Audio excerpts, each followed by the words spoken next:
So, they finally did it. Senku, Chrome, Xeno, they finally did it. They solved the mystery of the petrification thousands of years ago. Sort of. Kind of. At least we know where they're going now. Let's hit that intro.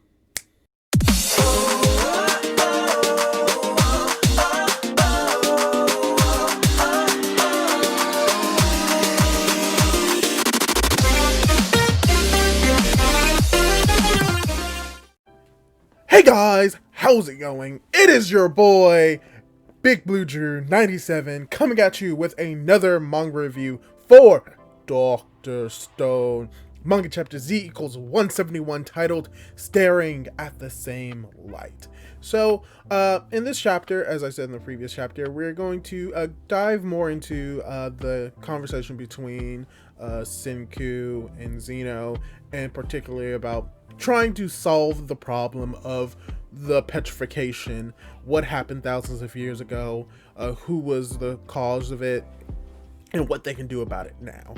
And for the most part, they don't really discover who did it or why, but what the main focus of this chapter is basically understanding like everything that happened 1,000 years ago, and basically to solve the question of like where the petrification came from, and once they get to that location, what caused it. So it's not as big as a mystery as like who is the Y man, but more like simple of like what actually happened thousands of years ago when civilization as we know it turned to stone. So with that, let's get right into the, let's not get right into the chapter, because why don't you just subscribe to my YouTube channel, Big Blue Drew 97, if you enjoy my manga reviews and discussions about My Hero Academia, Vigilantes, and maybe more discussions on Dr. Stone. Leave a like and a comment down below on what you thought of this chapter. And now, without the way, let's get right into it. So we start this chapter off with the cover where we have Dr. Stone in its title, as we see Luna and Kohaku just drinking tea on the deck of the ship as they are officially leaving the US, heading for South America. Now, where exactly are they heading to? Well, we're gonna have to get to the end of the chapter to figure it out, but I do actually know where they're going. And I will say that at the end of the chapter, they do give longitude and latitude directions. So we actually do know where they're going down to the point. So I will get there when we get there, but we just see Luna and Kohaku just hanging out on the ship. They're just talking. And then we have Senku, and we have Xeno, and then we have Kasiku, who brings out Senku's phone, or the device that he used to be able to listen to his father speak. And this is the first time that Xeno was hearing this, so he's gaining information that Senku and us have known for a while, that the petrification came from South America. And because this record comes from 1,000 years ago, we have Xeno who comes to the conclusion that the people who recorded this information is long dead. You got Connie, the Russian scientist, Lillian, and specifically Byakuya, who is dead, which is very impactful, because Xeno talks about how he never really got along with Byakuya, but he comes to the realization that Byakuya is the type of person who would like send this message out to the future, as well as create the 1,000 stories or the 100 stories and pass it down verbally. Xeno recognizes that is something that Byakuya does, so it shows that he does have some sort of like respect for Byakuya, as well as we see this just dynamic image of Senku smiling as he is hearing his father's voice once again, which it is his father. Even though like he may not have been the best son, he still shows in this just single image like how much he cared for him. So even though he's still long gone, he still has these fond memories to think back on when he listens to his voice. So we get right into like sort of like them trying to solve this mystery. After hearing the information from Byakuya, Senku and Xeno begin to like put their brains together to try to discover the origin of this whole mystery, particularly about how the world was petrified thousands of years ago. And while we see this, we have pretty much everyone on the top of the deck who are just, they're not getting involved because it's like, yo, if we get involved, it'll just make things worse. And then you have Luda's questioning, like, wait, why are we just drinking tea? Come on, guys. And everyone's like, no, it's fine. It's fine. It's fine. It's okay. It's okay. So yeah, they're all like staying on the front desk, but Chrome wants in on this. As a scientist himself, he wants to get in on solving this mystery. He wants to see how scientists in the golden old age of modern society was able to solve mysteries. So Chrome convinces Francois so that he can take the tea up to Senku and Zeno so that he can kind of eavesdrop on what they're doing, and to his surprise, they're blowing bubbles. They're bubble blowing babies right now. But it actually has some type of scientific merit to it, because you have Crow who's just looking at this like, oh, okay, they're just blowing bubbles. What are you doing? And they basically say, oh yeah, we're just trying to create models with bubbles. Yeah, it's not actually that hard. You just need shampoo, sugar, glycerin, which, we get a little instruction manual on how to make big bubbles. So, this may be one of the very few times where it's like Dr. Senku Robot Man tells us how this works, and we can do it ourselves and, not kill ourselves. It's just bubbles. What has bubbles ever done to anyone? Except, kill Mamazuku and JoJo's Part 8 and kind of like led to Caesar Zappelli's death in JoJo. Wow, bubbles are actually very harmful in JoJo's, I'm thinking about it. Anyway, we have Senku, who basically explain how they're going to use the bubbles. They're using the bubbles as a way to get an understanding of like how the petrification was able to encompass the entire world and petrify the entire world. And we see that Kaseki brings up a globe, and basically they explain that the radius of the petrification beam, since it's more spherical, had a radius of 12,800 kilometers, which is the diameter of the Earth. Which, when I started reading into this, it made me think, because they come to a similar conclusion that I came to. When it came to the petrification, it encompassed the entire diameter of the Earth, the entire circumference of the Earth. But how Senku and Zeno are looking at this, that shouldn't have been the case, because when it comes to circles and spheres, you measure it by the radius and not necessarily diameter first. And they may be viewing it more as a circle, so they would be measuring by the radius. So they come to a conclusion that we've all known, is that encompassed the Earth based off evidence that they've gathered. Primarily the fact that when the beam actually set off, if it went the diameter of the Earth or the radius of the actual petrification beam, then Byakuya and the other scientists would have been caught in the explosion, and then they also would have been petrified. And they come to this conclusion based off the time in which they each saw the petrification. And it's like, Zeno saw the petrification first, it hit America first, and then it hit Japan like 20 minutes later. And they predict that if that's the case, then the people in space stations would have also been petrified. And they also come to the conclusion that the petrification wouldn't have been able to go through the Earth to hit Senku at that speed after it hit Zeno. So this is when they come to the conclusion that it just encompassed the Earth. And because it doesn't move as fast as light, they come also to the conclusion that even though it looks like light, it's not actually light. It's most likely some type of like substance that just covered the Earth. Which, actually makes sense. And that's just something that I've always thought of. And I'm thinking, oh, it just encompassed the Earth. But in actuality, if it was based off if it was more basic science, it would have not done that. Or it would have gone through the Earth. So they come to these conclusions. And something interesting is that the hypothesis of how the petrification goes to the Earth, how they come to that conclusion, is not through Senku and it's not through Zeno, it's actually through Chrome. And Zeno says, oh yeah, that's a cool hypothesis. But here's the thing, that probably isn't the case. And we have basically Zeno explaining some type of scientific understanding of why scientists do certain things. And he gives an example of ghosts, and he asks, why do scientists not look after ghosts? Where Chrome answers, oh, because they don't exist. But Senku like chimes in as like, oh well, yeah, you know, but I would totally like research ghosts if they had the same phenomenon over and over. So, and then Zeno also like talks about that as well.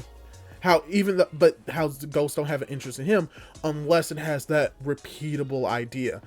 Which makes sense because when it comes to science and scientists, like a lot of reasons why certain theories and certain things become scientific fact is because they can be observed being consistent over and over and over again. That's why laws exist in science, because they are things that have been seen and have been repeated and act exactly the same.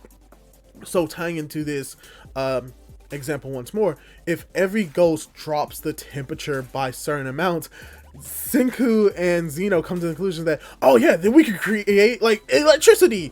And Chrome is looking at this as like, yo, that's not even practical, but it kind of makes sense. If ghosts existed and they had the exact same phenomenon that can be studied and understood and be used in a applicable sense, then you would see more scientists studying the phenomenon of ghosts. So basically, Zeno just taught Chrome the understanding and the basis of being a quote-unquote science pro, which is basically looking at things objectively and that seeing whether or not something can be reproduced, which, you know, makes sense when it comes to science. So they have this conversation, and while this is all going on, this is also around the time where they talked about how the sphere itself, how it acts differently, because if it did, then Byakuya and the crew would have been engulfed by the petrification beam. And this is where we have them come to this realization, and you have this really cool panel of both Senku, Chrome, and Zeno just having like this revelation. They're talking, they're communicating, they're trying to unravel the mystery of the petrification. And while this is all happening, Kohaku comes up and is like, hey guys, how's everything going? Chrome's been here for a while, so what are you doing? She looks up and she just sees them blowing bubbles. To put this in layman's terms, Senku, Chrome, and Zeno use confusion on Kohaku, and it's super effective because she doesn't know what's going on and she just begins to leave. But then here's the moment where they come to a conclusion that with everything that they've learned, that by time they saw the petrification beam and by time it hit them, it was a total of 56 seconds. And this is where Chrome chimes in. It's like, okay, so it expands outward at a consistent speed, which both Senku and Zeno praise Chrome for that observation, where they go on this long scientific tangent to determine how fast that petrification beam was going. And I would like to say that I understood exactly what they're saying down to the T. But I hate physics and math, so I'm going to ignore it. Just like how Chrome is just looking at this is like, yeah, no, I'm not having it. But they do come to like this one conclusion about where the petrification beam is, because you have the narrator who is talking about how this is a problem that neither could solve on their own, where you have Zeno and Chrome putting their information together to determine like where the specific location where the petrification beam occurred. You have Zeno who talks about how he observed it based off, and he remembers the position of the moon and how he has his coordinates, and how Senku also remembers where his coordinates were when he saw the petrification beam. And then here is where they at least come together, where you have the narrator who says when they bring these two brains together, they can triumph, as they actually get a estimate on where the petrification beam came from. They come to a single point on the globe. Using longitude and latitude, they come to the conclusion that the origin of this whole mystery, the origin of the petrification beam that encompassed the world, can be found at 3 degrees south latitude by 6 degrees west longitude. They have the location for where the petrification, the origin, came from as the chapter ends. And to talk about that, I actually put these coordinates into a system on the internet where I actually got the location for it, which is Manaus in Brazil. So in the chapter, they also talked about how like hypothetically, let's say the petrification came from Brazil. This is how it worked. Well, actually, the petrification did come from Brazil, specifically in this city and location of Manaus. I may be saying this wrong, but looking at the longitude and latitude, it's actually a little bit outside of that area. But this shows two things. A, it means that the location that they can get to is very feasible because it was the location of a relatively non-rural area, so they may not have to search extremely far for it. And two, it means that the petrification beam dropped in a populated area, meaning the people there really got like the short end of the stick with that one. Like, they just looked up, it's like, they probably wouldn't have known what happened. It's like, oh, it's like, hey, look, something's hitting the ground. Boom. They just may have all turned to stone instantly. So, at the very, very, very least, it may not be extremely difficult to find, but then we also have to factor in the third thing, that the specification happened, I don't know, literally thousands of years ago, so that entire area could just be forest. So they may not even be able to find, like, what actually caused the petrification, but at least they know the origins of it, so they still do have a chance. So overall, I did enjoy this chapter. I would have enjoyed it more if they actually like discover, like, okay, here's where the location is. The Y-Man is on the moon. The Y-Man is X, Y, and Z. The petrification is derived from X, Y. I would have loved for that to have been the case in this chapter, because I would have been like, you know what, that makes sense. You have Senku, you have Zeno, you have Chrome. They solved it. That's cool. But no, they didn't solve the entire big mystery, but they did solve the mystery of the location, the origin for where the petrification came from. And what I also enjoyed about this story and what this chapter is that Chrome had a part in it, because we always think that Zeno, Senku, best scientist in the world, but Chrome is also there. And like, when it comes to Chrome, I think what he brings to this field of science is just not just the outlandish thinking, but like how his mind thinks. In comparison to Zeno and Chrome, he comes up with ideas and solutions that they may not necessarily come with as fast as he does, or maybe even at all. And that they basically, Zeno and Senku overthink things where they miss the small details, but Chrome always sees the small details. So he does play a role in this, and I do enjoy that he is like participating in this, showing that he is a scientist, maybe not necessarily on their caliber, but is like very close and is very helpful to solving the mystery. He will help solve the mystery with Senku and Zeno. So I really enjoy that, and just like the fun comedic interactions between the characters, and the fact that we learned in the chapter how to make super bubbles. So, you know, that's cool. So overall, really enjoyed this chapter. Pretty much what's going to happen next chapter is we're probably going to continue traveling to South America. We may get a little bit more information about the Y-Man possibly, but most likely we're going to get more information on where the actual petrification is. They may like know where that location is.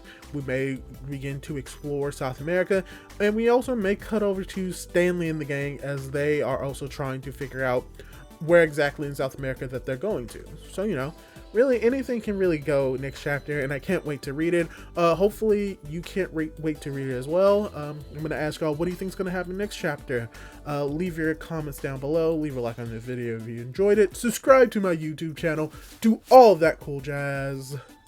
And I'll catch you in the next video. Goodbye for now.